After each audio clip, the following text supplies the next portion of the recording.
Welcome to the Rambling Chronic PK Show. Real interesting thing happened to me yesterday. I brought in a pair of socks that had a hole, a bag that had a rip, and a shop rag with a button. A gentleman that I worked with, we went into his office and he ended up sewing together the socks. He sewed together the bag that I had, and then he showed me how to sew on a button and all the ins and outs. Now I did get to sew on my own button.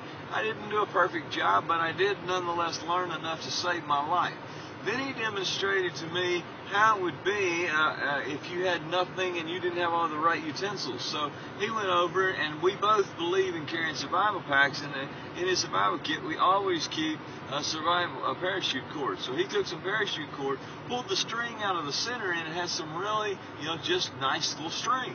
So you can use it to sew whatever thing, and it is extremely tough. It's strong stuff. So nonetheless, he took it, and I said, well, all right, tough guy, now what are you going to do about a needle? So he said, well, what can I use as a needle? Oh, what about my lunch? So he looked down, cut a piece off of his chicken, cut a piece of the bone off, kind of sculpted it with his knife and knocked a hole through it. Then he threaded some cord through that needle and handed it to me. Now, from an engineering perspective, I looked at it and said, is this going to actually hold together? And he said, try it. So I ran that thing straight through a shop rag, which is a sturdy rag, and it ran right through, and it could have easily been used to sew something.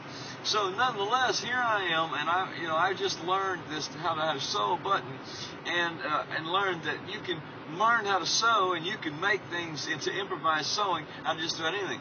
Finally, as kind of the finale of the whole deal, he took a rag, but we'll call it a bandana. He took a bandana, he cut about 1/5 of the bandana off, a strip off the side, took his pocket knife, sliced 3 holes, kind of like buttonholes, into the rest of it, then threaded that piece that he'd cut off through the thing, made it so it's something you could have put over your arm, put around your head, used as any type of piece of clothing to survive if you were in a survival situation, just out of just the cloth itself. He didn't have any tools whatsoever.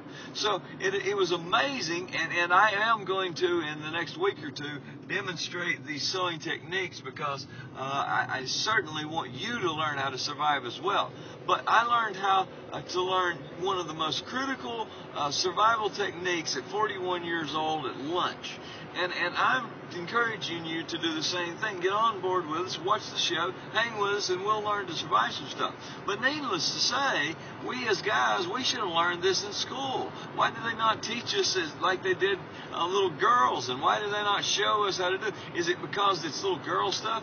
Well, you know what? If you're dying in the middle of the cold, the little girl stuff goes out the window, and you really would trade that baseball bat or that glove or that football helmet for a needle and thread any day of the week. So you guys join us at the Rambling Chronic PK Show, but come loaded with your needle and thread next time.